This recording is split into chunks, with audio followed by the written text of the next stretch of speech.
안녕하십니까. 저는 마흔을 바라보는 나이가 된 한 가정의 기둥이자 한없이 존경스러운 우리 어머니의 아들입니다. 돈이라는 게 참 있으면 있을수록 마음이 풍족해지고 안정감이 생기는 것이죠. 없으면 없는 대로, 있으면 있는 대로 살기가 어렵고 욕심이 무한대로 생기기 마련이란 말입니다. 저는 돈이 참 무서운 것이라는 걸 일찌감치 깨닫고 일정 부분 이상으로 욕심내지 않으려 노력하며 살았습니다.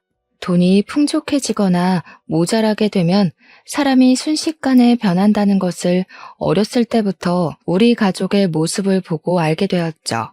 저는 30대 초반에 지금 아내를 만나게 되어 결혼까지 순식간에 꼴이 나였습니다.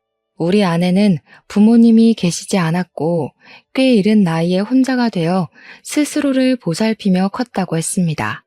고등학생이던 시절 어머니를 잃고 아버지는 알코올 중독자가 되어 하루하루를 술로 달래며 사셨다고 했습니다. 모종의 사건으로 인해 치료감 호소에 들어가게 되었고 알코올 중독 치료를 받던 도중 간이 급격하게 굳어가며 사망하게 되었다는 이야기를 아내에게 전해들었죠. 자세하게 이야기하지 않았기 때문에 대충 굵직한 일들만 알고 있었지만 그 이야기만 들어도 아내가 얼마나 불우한 학창 시절을 보냈는지 가늠할 수 있었습니다. 우리 아내는 참 길을 잃어버린 사람처럼 살았다고 하더라고요. 아르바이트를 통해서 딱 먹고 살 정도로만 돈을 벌었다고 하더군요. 그도 그럴 것이 고등학생 시절에 두 부모를 잃었는데 직장에 다닐 수도 없고 아르바이트로 버는 돈이 뻔하지 않습니까? 게다가 아무것도 모르는 학생들을 악덕 업주들이 얼마나 등쳐먹었을지 상상이 되더군요. 아내의 하루는 참으로 고단하다 하였습니다. 학교에 가서 밀린 잠을 자고 학교 수업이 모조리 끝난 오후 시간부터 패스트푸드점 24시간 뼈해장국집 설거지, 아침에 요구르트 배달까지 했다고 하더군요. 집에서는 겨우 3, 4시간 쪽잠을 자고 학교에서 수업 시간 내내 졸았다고 하니 당연히 공부에는 전혀 시간을 쏟지 않았다고 했습니다. 어머니가 돌아가셨을 때 아주 조금 받은 보험금으로 작은 달방 월세를 내고 살다가 고깃집에서 아르바이트를 하던 시절에 저를 알게 된 것이었습니다. 저는 지방에서 학창 시절을 보내고 대학을 서울로 오게 되어 서울에서 자리를 잡고 취직까지 한 상태였죠.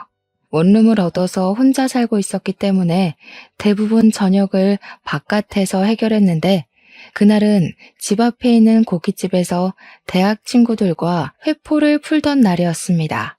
새초롬하게 생겨서 하나로 질끈 묶은 여자가 가느다란 팔뚝으로 된장찌개 뚝배기 5-6개를 한 번에 서빙하는 게 눈이 가더군요. 그러던 어느 날 같은 원룸에 살고 있는지 몰랐던 아내가 퇴근하고 집에 돌아오는 저랑 현관 입구 앞에서 딱 부딪히게 된 겁니다.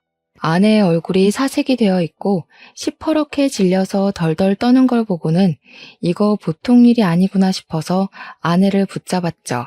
도둑이라도 들었냐, 나쁜 일이라도 당한 거냐, 경찰에 신고를 해줄까 하면서 괜찮으니까 말해보라고 덜덜 떠는 아내를 안고 달래주었습니다. 밀어낼 법도 한데 정신이 오죽 없었는지 제가 끌어안고 있는데도 벌벌 떨면서 집에라는 말만 반복하더라고요. 집에 도둑이 있냐고 마침 현관 입구 앞에 놓인 장우산이 보이길래 우산을 들고 몇 호로 가면 되냐고 비장하게 물었죠. 그러자 아내가 하는 말이 도둑이 아니라 바퀴벌레가 집에서 나왔다고 하는 겁니다.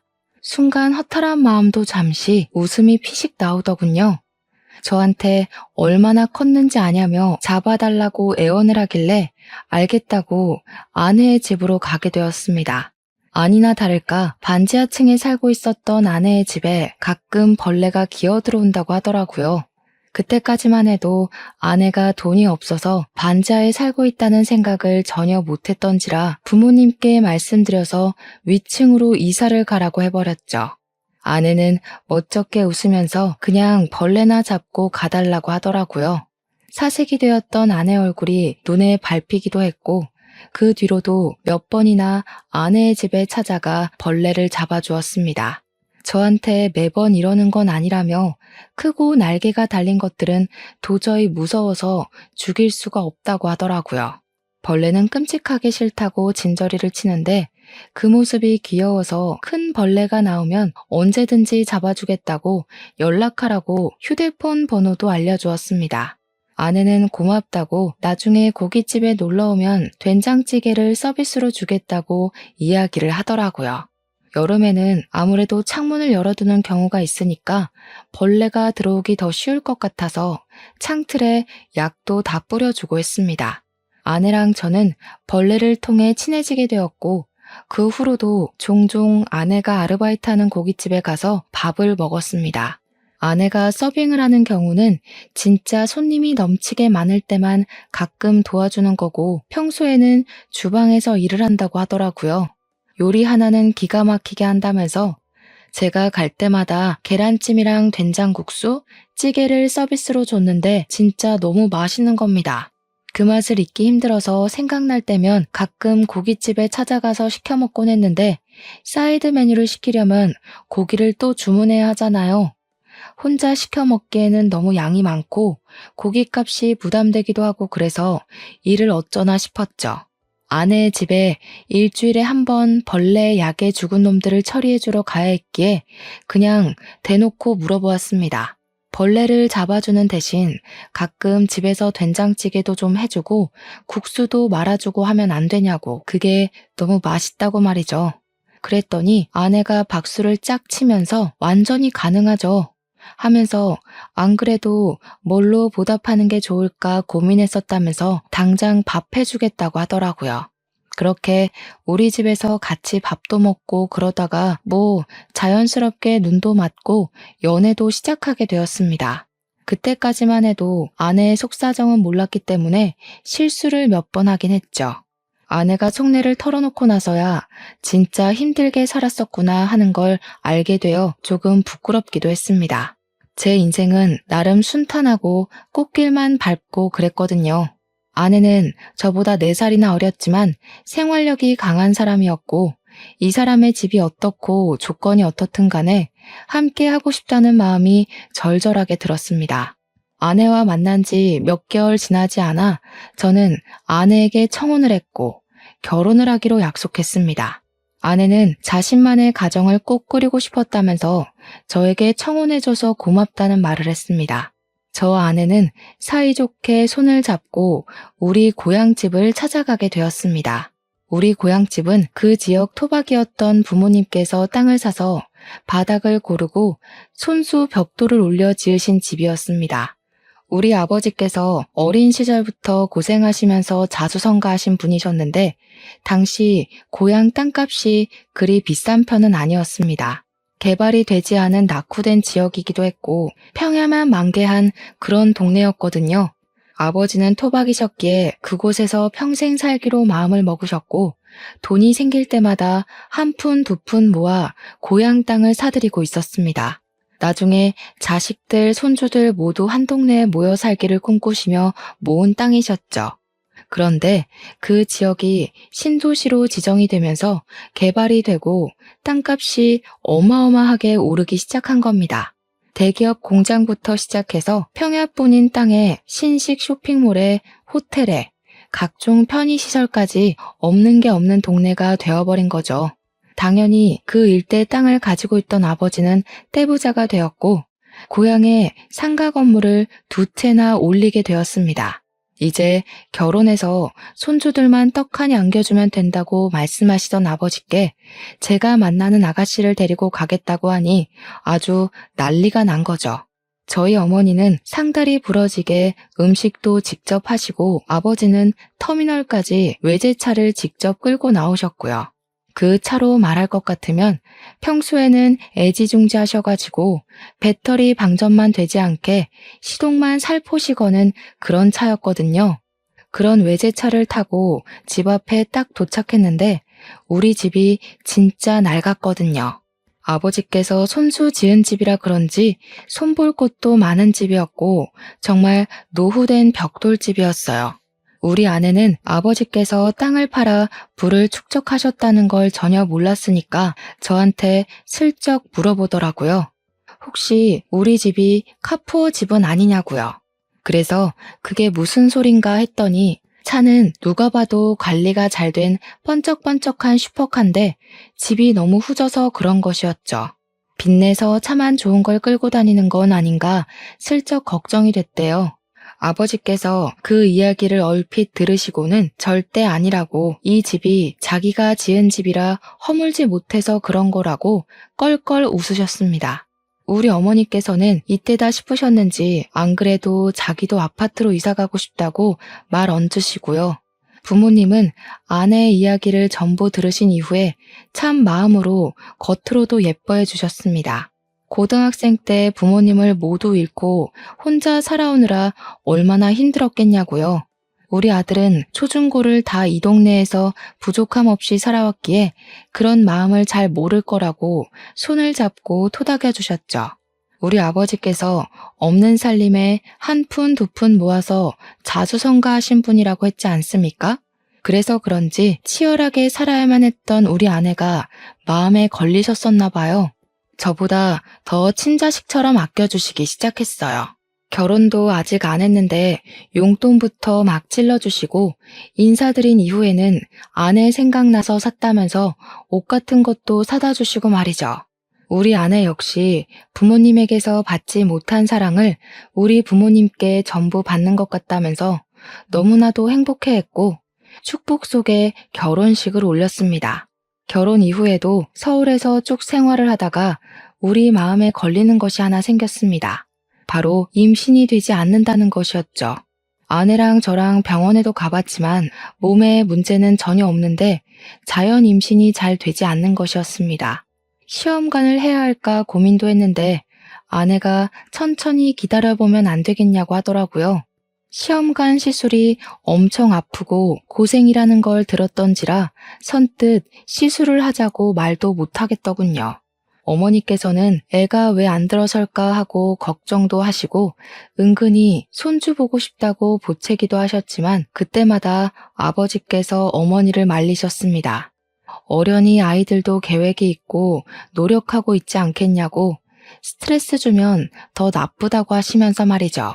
그렇게 서울과 고향집을 왔다 갔다 하면서 지내던 도중에 제가 다니던 회사가 외국계 회사로 인수가 되면서 제 자리가 위태위태해졌습니다.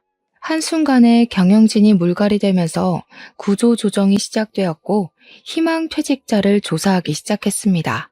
저는 고민을 하다가 윗선에서 그동안의 실적이 부족했던 것을 걸고 넘어지길래 권고사직이구나 싶어서 희망퇴직을 신청하게 되었습니다. 갑자기 백수가 되어버리고 나서 저와 아내는 앞으로의 생활을 어떻게 해야 할지 몰라 무기력해졌습니다. 그 소식을 들은 아버지께서는 저에게 고향에 내려와 본인이 관리하던 건물 관리를 해보는 게 어떻겠냐고 권유를 하셨습니다. 서울 물가를 감당하는 것도 힘들긴 했고 아내도 부모님 곁에서 살아보는 게 어떻겠냐고 하더라고요. 저는 결국 그 권유를 받아들이기로 했고 바로 짐을 싸서 고향으로 내려가게 되었습니다. 아버지께서 애지중지하시며 관리하던 건물을 제가 이어받게 되었습니다. 그렇게 서서히 서울을 떠나 신도시 생활에 적응해 가던 어느 날 믿고 싶지 않은 일이 벌어졌습니다. 바로 저희 아버지께서 갑자기 쓰러지시게 된 거죠.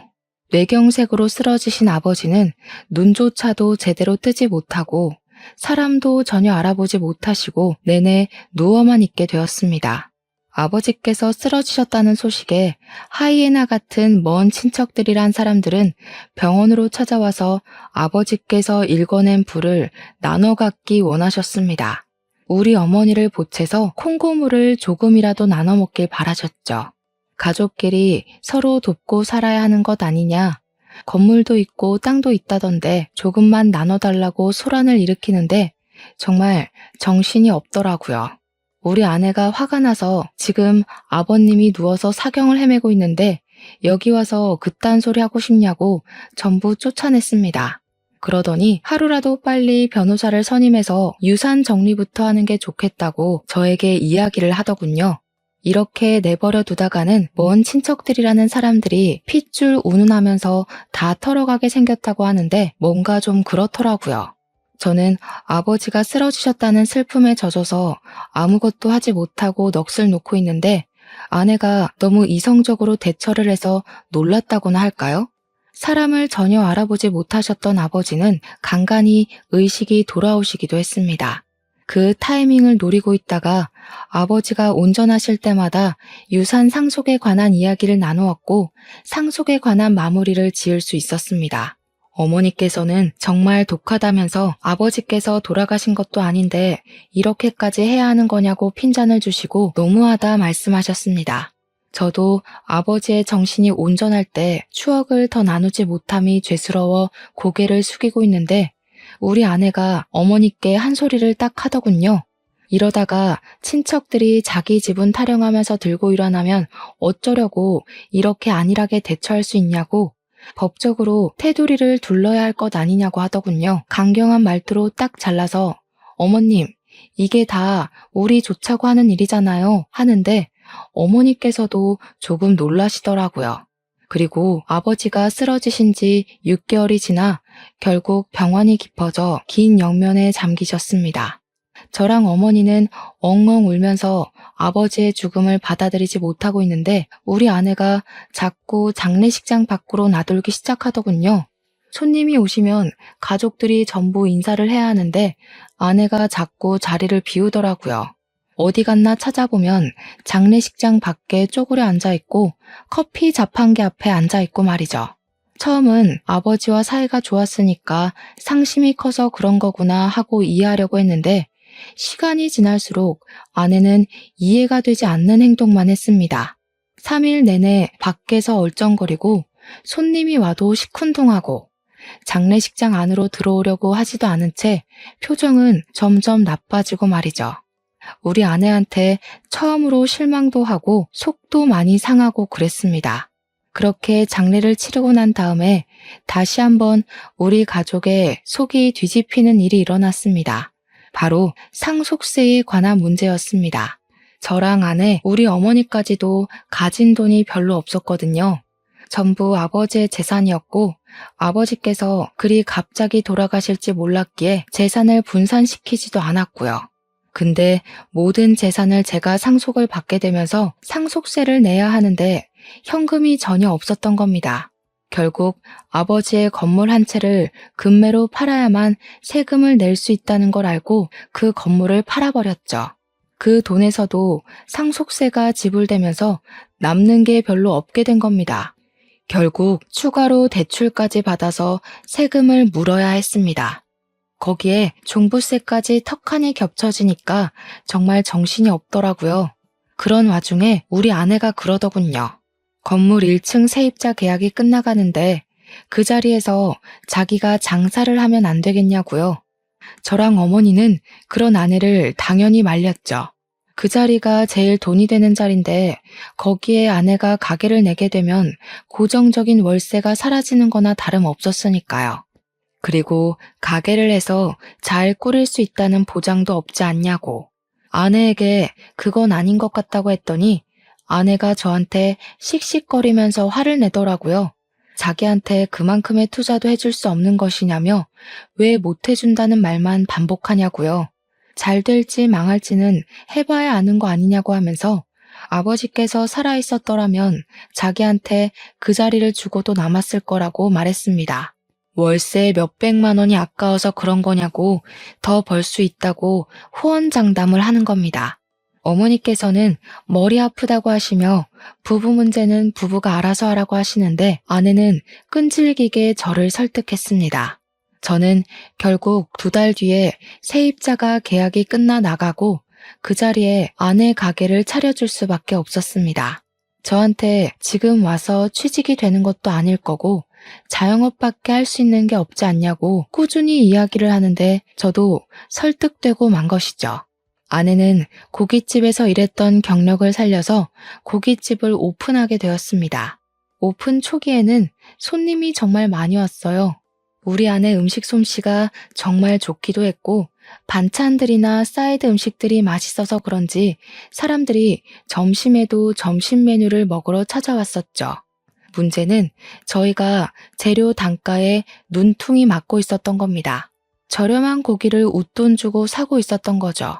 그렇게 몇 개월의 시행착오를 거친 뒤에서야 겨우겨우 자리를 잡았습니다. 고깃집을 하려면 가장 중요한 반찬이 뭔지 아십니까? 된장찌개? 열무국수? 김치? 전혀 아닙니다. 바로 파절이입니다.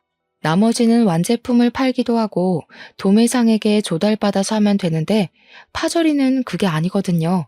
우리 부부는 파절이에 나오는 파채만 도매상에게 공급받고 있었는데 하필 그 업체에 문제가 생기고 만 것이죠. 그래서 파채를 받아올 수가 없게 되어서 일일이 파를 채칼로 썰어야 하는 일이 벌어지게 된 것입니다.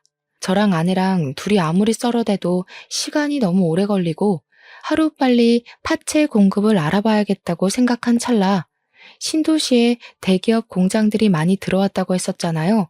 거기 중 한 곳에 이력서를 넣어두었는데 최종 합격했다고 연락이 딱 온 겁니다. 저는 당장 출근을 해야 하지 일손은 모자라지 아내는 결국 어머니에게 도움을 요청할 수밖에 없었죠. 아버지와 사별하고 기운이 없었던 어머니께서는 고민 끝에 일손을 도와주기로 하셨습니다. 저야 어찌 보면 너무나도 감사한 일이었죠. 무기력하게 지내던 어머니께서 일이 바빠지니 점점 활력도 도는 것 같아 보이더라고요. 저는 2교대 근무를 하면서 공장 일에 적응하고 있었고 아내는 가게를 열심히 꾸려가고 있었습니다. 교대 근무를 하다 보면 일상 패턴이 완전히 뒤바뀌게 되거든요. 그날은 아침에 퇴근을 하고 집에서 자고 있었는데 시끄러운 소리가 들리더라고요. 뭔 일인가 싶어서 잠결에 귀를 쫑긋하니 어머니와 아내가 싸우고 있는 게 아니겠습니까? 저는 자다 깨서 거실에 나가 무슨 일이냐고 물어보았습니다. 그러니까 우리 어머니께서 하는 말이 더는 일 못 도와주겠다면서 직원을 구하라고 하시는 겁니다. 우리 아내는 갑자기 이렇게 일을 못하겠다 하시는 게 어디 있냐, 새 사람 구할 때까지만이라도 일을 도와달라고 하고 있었죠. 어머니께서는 어이없어 하시며 말을 하셨습니다. 내가 무슨 돈을 받는 것도 아니고 이런 무료 봉사 더는 못하겠다. 사람이 어떻게 그리 속물일 수가 있어? 내가 살다 이런 애는 또 처음 본다. 하루 종일 파채 써느라 눈도 맵고 손끝까지 매워서 저리기까지 하는데 월급도 제대로 안 주는 게 말이니? 어머님, 가족끼리 무슨 월급을 받으면서 일을 한다고 그러시는 거예요. 파채 써는 일만 아니면 사람 쓸 일도 없어요. 가게 사정 다 아시면서 돈 하는 게 너무 하시는 거죠. 제가 하루빨리 업체랑 계약해서 조달받던가 해야지. 왜 갑자기 파채들이 품절 현상이고 이러는 건지 정말. 저는 아무리 그래도 우리 어머니에게 월급은 제대로 주면서 일을 시키는 줄 알았단 말이죠. 무슨 일이냐고 자세하게 말을 해보라고 하기도 전에 줄줄 이야기를 하는데 머리가 어지러울 정도였습니다. 제가 가만히 있자 어머니께서도 씩씩거리면서 그게 다가 아니잖아 하면서 말을 이어나가시더군요. 그게 전부면 말을 안 해. 밑반찬 만들어야 한다고 김치 담가, 샐러드 만들어 파채 썰어. 서빙까지 하는데 월급을 안 줬잖니. 일손 모자란다고 옆집 아줌마까지 끌어들여 놓고는 일당으로 3만 원 덜렁 주는 게 맞다고 생각하니 정말? 내가 옆집 아줌마 얼굴 보는 게 부끄러워서 고개를 못 들고 다녀. 제가 놀라서 아내에게 진짜냐고 물어보니 아내가 저를 표독스러운 얼굴로 바라보면서 말하더라고요. 그럼 어떡해? 가게 유지하는 비용이 한두 푼인 줄 알아? 우리도 먹고 살려면 인건비를 아껴야 한단 말이야. 그리고 5시간 설렁설렁 일하고 일당 3만 원 받으면 괜찮은 거 아닌가요? 아내의 계산법이 참으로 이상하다는 생각이 들었습니다. 최저시급이라는 게 존재하는 시대에 5시간에 3만 원이면 말이 안 되는 금액인 거죠. 거기다가 고깃집 일이라는 게 조금 힘든 것도 아니고 얼마나 노동인지 다들 아시지 않습니까? 저처럼 남자가 일하는 것도 힘에 부치는 일인데 아내에게 돈 가지고 짜게 구는 건 너무하다고 이야기를 했습니다. 그러니까 아내가 억울해하면서 집안을 위해 하는 일인데 자기한테만 뭐라고 한다면서 너무한 것 아니냐고 항변을 하더라고요. 저는 꿋꿋하게 살얼음판인 집안 분위기를 견뎌내며 출근을 했고, 어머니께서는 다툼 이후에 고깃집으로 출근하는 것을 그만두셨습니다. 아내는 몇 번이나 어머니께 일을 좀 도와달라고 요청을 하다가 결국 안 되겠는지 새 직원을 구해서 쓰기 시작하더라고요. 하지만 월급도 짜고 할 일은 많고 하니 아르바이트생들이 며칠 견디지 못해 일을 그만두고 떨어져 나가기 시작했습니다.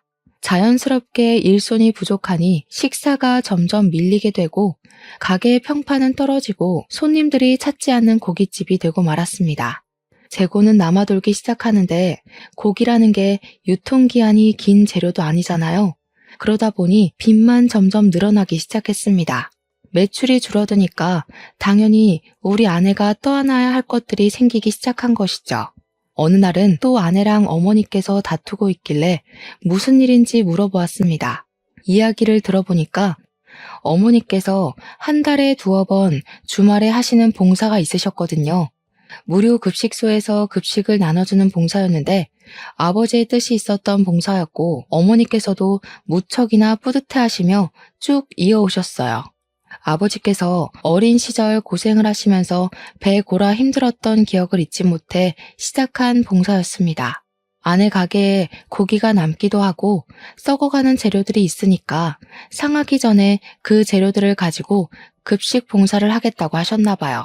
아내는 좋은 마음으로 내어드리기는커녕 그냥은 못 드리니까 돈을 내고 가져가라고 했다는 겁니다. 어차피 시간이 지나면 아무것도 하지 못하고 그냥 쓰레기가 될 재료니까 싸게 달라고 했더니 아내가 정가에 가져가라고 했대요. 글쎄 도매가도 아니고 가게에서 파는 정가의 유통기한에 가까워오는 고기를 가져가라고 하니 얼마나 기가 막힙니까? 순수한 마음으로 봉사를 하러 다니시는 어머니한테 장사를 하려고 드니 어머니께서 열이 잔뜩 받으신 거죠. 어차피 내버려두면 음식물 쓰레기로 처리될 것들을 불우한 이웃을 위해 쓰는 게 뭐가 어렵냐고 아내에게 소리를 치신 겁니다. 그러니 우리 아내고 콧방귀를 픽 끼면서 선을 세게 넘어버리고 말았던 거죠. 그 사람들 도와서 얻는 게 뭐가 있는데요? 고기 맛 좋다고 우리 가게 와서 회식이라도 하겠대요? 거지새끼들이? 그 말에 저도 경악을 금치 못했고 우리 어머니께서도 부들부들 떨다가 아내의 뺨을 확 후려치셨습니다. 저는 어머니의 행동에도 놀랐죠. 아내 역시 뺨을 맞았다는 게 충격이었는지 아무 말도 못하고 어머니를 노려보고 있더라고요. 우리 어머니께서는 아주 침착하게 아내를 향해 깊은 분노를 표출하셨습니다. 너 원래 이렇게 못돼 처먹은 애였니? 우리 남편이 너 고생하며 자랐다고 안쓰럽다고 챙긴 게 내 평생의 한이다. 이렇게 못되고 막돼 먹은 아이인 줄 알았으면 진즉에 우리 집에 들이지도 않았을 거야. 마음을 곱게 쓰지 않으니까 너에게 아이도 들어서지 않는 거야. 이 양심도 없는 계집애. 어머님, 어떻게 아이가 들어서지 않는 이유를 거기다가 갖다 붙여요? 마음을 곱게 쓰고 봉사를 하면 애가 들어선다고 누가 그래요? 꿈에 삼신할미라도 나와서 이야기를 해주시던가요? 어머니를 비꼬면서 또박또박 말대답을 하는데 그 꼴을 보고 있자니 제가 다 열이 받고 화가 나더라고요. 그래서 아내에게 소리치면서 이야기를 했죠. 우리 어머니한테 그게 무슨 발버릇이냐고요. 솔직히 내가 생각해도 너 너무 많이 변한 것 같다. 처음 만났을 땐 이렇게 돈 타령하는 애도 아니었다고 합니다. 당장 우리 어머니한테 사과하지 않으면 나도 강경하게 나가겠다고 하니까 아내가 저를 째려보더라고요. 무서울 줄 알고? 이제 공장 출근하면서 돈 좀 번다고 유세 떠는 거야 뭐야? 솔직히 당신이 나한테 해준 게 뭐가 있어? 내 일을 도와줬어, 뭘 해줬어? 타지에 와서 친구도 없이 괴로워하는 나한테 당신이 내 친구가 되어주긴 했어? 너무한 게 누군데? 물론 아내가 연고도 없는 동네로 내려와 심적으로 우울해하는 걸 알고 있어서 제가 얼마나 노력을 했는지 모릅니다. 시간이 될 때마다 밖에 돌아다니며 데이트를 하려고 했고 아내의 취미 생활도 이해하려고 노력했고요. 제 노력은 깡그리 무시를 하고 자기 잘못은 하나도 없다는 식으로 이야기를 하는데 그냥 넘어가면 안 되겠더라고요. 지금 가게 운영한답시고 집안을 빚을 내는 게 다 누군데 저한테 이런 식으로 이야기를 할 수 있단 말입니까? 화가 머리끝까지 차오른 저는 아내에게 딱 잘라 이야기를 했습니다. 앞으로 가게 유지하고 싶으면 우리 어머니께 월세를 내는 게 좋겠어. 그 자리가 한 달에 200만 원짜리 자리였다는 거 알고 있지? 앞으로 매달 5일에 우리 어머니 통장으로 자릿세 200만 원씩 송금해. 지금까지 공짜로 그 자리 쓰게 해준 게 내 마지막 배려였으니까. 그러니 아내가 놀래서 기겁을 하더라고요. 가족끼리 월세를 받는 게 어디 있냐면서 이제 치사하게 건물 가진 걸로 유세 떠냐고 하더라고요. 저도 아내의 말에 따박따박 반박을 해줬죠. 가족끼리도 다 썩어가는 고깃집 정가 받으려고 눈에 불을 켜는데 월세가 뭔 대수겠냐고요. 제가 논리적으로 반박을 하니까 아내가 인심 쓰듯이 우리 어머니께 그 재료들 전부 들고 가서 급식 봉사하는 데 쓰시라고 하더라고요. 기분은 기분대로 상하게 만들어 놓고 누굴 거짓 취급하는 건지 우리 어머니께서도 됐다고 하시더군요. 다 썩어가는 식재료 써봐야 좋은 소리 못 들을 거라며 도매상에게 신선한 재료 구입해서 쓸 거라고 하셨습니다. 다 말라 비틀어진 재료 누가 쓴다고 인심 쓰듯 이야기하냐며 방으로 쏙 들어가셨죠. 들어가시면서 멍하니 서 있는 아내에게 매달 5일에 월세 200만 원씩 송금하는 거 절대로 까먹지 말라고 매달 체크할 거라고 신신당부를 하셨습니다. 아내는 그 이후로 며칠 동안 아주 죽은 듯이 숨만 쉬면서 살았습니다. 가게에 출근할 때도 항상 요란스러웠던 아내가 발소리조차 죽이면서 깨갱하면서 다니더라고요. 그렇게 며칠이 더 흐르고 월세를 준비하려고 했던 5일이 되자 아내는 태어난 척하면서 출근 준비를 하더라고요. 그때까지도 어머니나 저나 아내에게 월세 이야기를 한 번도 꺼내지 않았기 때문에 아내도 그냥 해본 소리나 보다 싶었나 봅니다. 5일 아침에 출근하려던 아내에게 어머니께서 월세 오늘 보내는 날인 거 까먹지 않았겠지? 하면서 물꼬를 트셨습니다. 아내가 월세라는 단어에 화들짝 놀라서 눈을 동그랗게 뜨고 어머님, 그 월세 진짜 받으시게요? 하면서 대꾸를 했죠. 어머니께서는 그럼 내가 없는 소리를 일부러 하겠냐고 월세 준비하라고 이야기를 하셨습니다. 아내는 지금 당장 200만 원이 어디 있겠냐고 어머니께 좀 봐주세요. 앞으로는 썩기 전에 재료 잘 드릴게요. 하고 나가더군요. 어머니께서 여기서 멈추셨다면 당연히 제가 사연을 적지 않았겠죠. 5일에 월세가 입금되지 않자 어머니께서는 6일 날이 밝자마자 바로 우체국으로 가셔서 아내에게 내용 증명을 보내셨습니다. 저도 어머니께서 그렇게까지 하실 줄은 상상도 못했지만 아내가 너무 경우 없이 굴었던 그날이 생각나서 잠자코 있었죠. 아내는 저에게 넌지시 내용 증명에 관한 이야기를 꺼내면서 진짜로 월세를 드려야 하는 거냐고 가족끼리 왜 이렇게 돈돈거리냐며 발을 동동 굴렀습니다. 저는 그런 아내에게 아무런 대꾸도 해주지 않고 싸늘한 눈빛만 보냈죠. 아내도 결국 느끼는 게 있었는지 보통 일로 끝날 것이 아니구나 싶었나 봅니다. 어떻게 구했는지 모르겠지만 아마 오기가 섞인 일인 것 같습니다. 200만 원을 어머니께 월세라고 떡하니 드리더군요. 일부러 저와 어머니 보라는 듯이 빳빳한 현금으로 인출해서 200만 원을 드리는 게 아니겠습니까? 어머니께서는 굳이 보여주기 식으로 이런 짓 하지 말고 편하게 계좌로 이체하라고 일침을 놓으셨습니다. 하지만 파리만 윙윙 날리는 가게에서 매달 월세 200만 원을 어떻게 마련할 수 있겠습니까? 첫 달, 두 달은 호승심에 고개 빳빳이 들고 다니더니 3개월째 되는 날부터는 눈밑이 퀭해져 가지고는 어머니 방문 앞에서 전전긍긍 하더라고요. 퇴근하고 돌아온 저를 보더니 눈물을 찔끔 흘리면서 매달 월세 200만 원은 너무한 것 같다고 하더라고요. 자기가 잘못했다면서 이러다가 빚만 늘어나게 생겼다고 한 달에 가게 순이익이 200만 원이 안 되는데 어떻게 월세를 감당하냐고 하더라고요. 말을 하면서 감정이 확 올라왔는지 나중에는 엉엉 울면서 자기 대출받아서 월세 내고 있는데 이자가 눈덩이라고 하는 겁니다.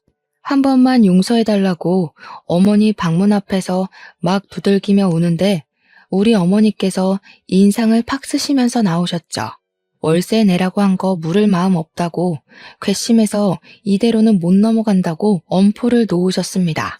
그동안 며느리랍시고 좋은 마음에 도와주고 해줬더니 당연한 줄 안다면서 저런 마음을 먹고 사는 애는 며느리라고 생각하고 싶지도 않다고 하셨죠. 아내는 손이 발이 되게 빌면서 뭐든 다 하겠다고, 가게도 접으라면 접겠다고, 눈덩이처럼 불어나는 이자가 무섭다고 했습니다. 시키는 대로 다 할 테니까 빚만 좀 갚게 도와달라고 하는데 솔직히 저도 제 아내인지라 마음이 편치 않더라고요. 제가 이도저도 못하고 있으니까 어머니께서 한숨을 푹 내쉬셨습니다. 그동안 당한 게 있어서 억울해서라도 여기서 멈추면 안 되는 건데 앞으로 시키는 거 다 하겠다고 했으니까 고민을 좀 해보겠다고요. 그러니 아내가 그동안 밀린 대금에 직원 월급도 줘야 하는데 밀려 있다고 하더라고요. 그 정도로 가게 장사가 안 되고 있었는지는 미처 몰랐던 터라 저도 좀 미안한 마음이 들었습니다. 제가 취직이 안 되던 시절에 아내가 고깃집으로 생활비를 벌어왔던 것도 그랬고 돈돈거리기 전에는 가족들에게 참 잘했던 아내였으니까요. 어머니께서는 가게를 정리하라고 하셨고 아내는 아무 말도 하지 않고 고개를 끄덕였습니다. 그리고 가게를 정리한 다음 주말에 급식 봉사를 같이 나가자고 하셨습니다. 그러면 여태 가게에 들어간 돈 정리를 해주겠다고 다음 달에 당장 갚아야 할 돈이랑 밀린 대금들을 처리할 수 있게 해주겠다고 하셨죠. 아내에게 별다른 선택지가 있겠습니까? 그냥 알겠다고만 했죠. 한 달 만에 가게 문을 닫아버리고 아내도 결심을 한 건지 정말로 어머니를 따라서 격주로 봉사를 다니기 시작했습니다. 처음에는 무료 급식일이 그렇게 고된 일인지 몰랐다면서 저를 붙잡고 앓는 소리를 내면서 죽겠다 하더라고요. 저도 몇 번 아버지 따라서 해봤는데 수백 명의 급식을 준비하는 일이 쉬울 리 있겠습니까? 아내에게 버텨내야 하는 수밖에 없다고 했죠. 처음에는 죽겠다고 하던 아내가 점점 요령이 생기고 재미가 붙었나 보더라고요. 봉사하면서 뿌듯한 마음이 든다면서 격주로 가던 봉사를 기다리고 있더군요.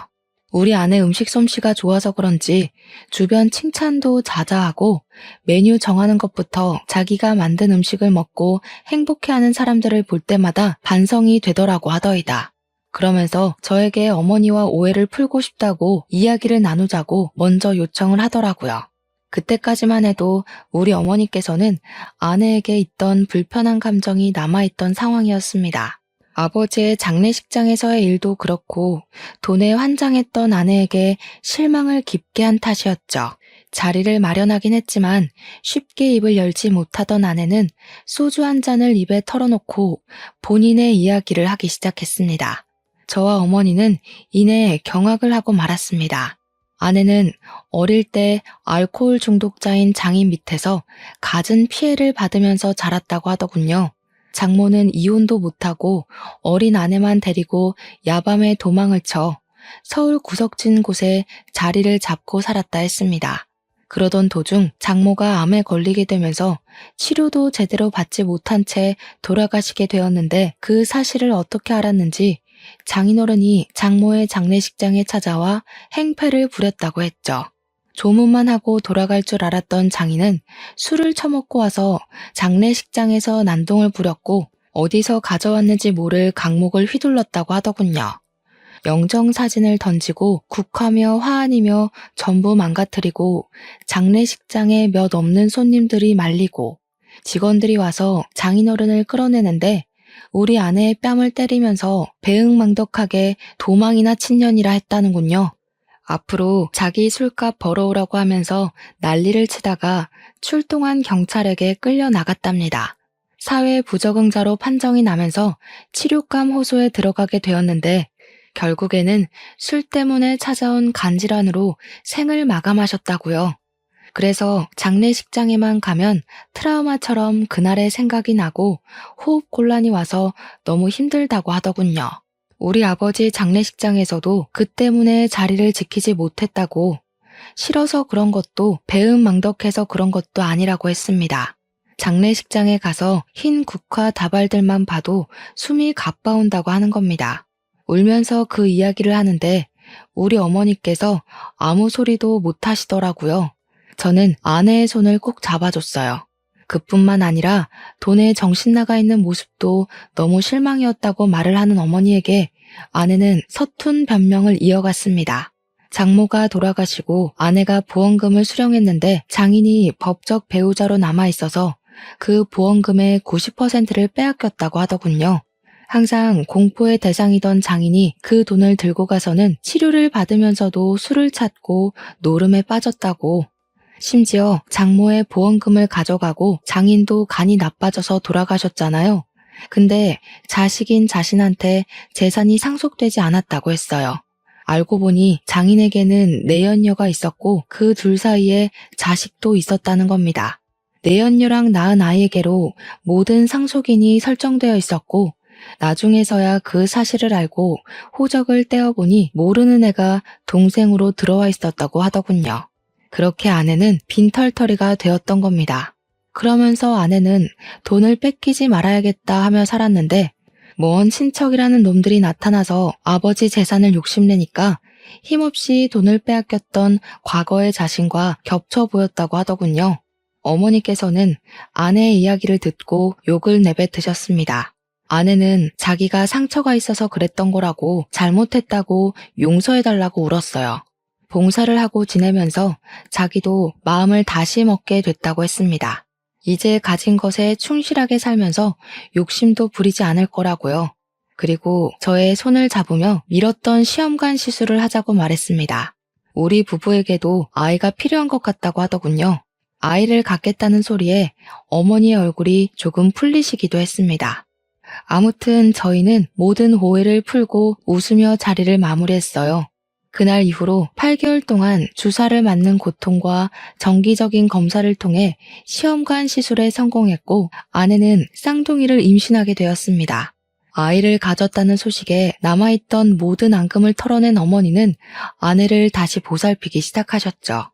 그렇게 시간이 흘러 벌써 임신 6개월 차가 되었습니다. 쌍둥이라서 임신 8개월쯤 되면 수술을 통해 출산을 하자고 하셔서 2달간 열심히 먹고 놀고 할 예정입니다.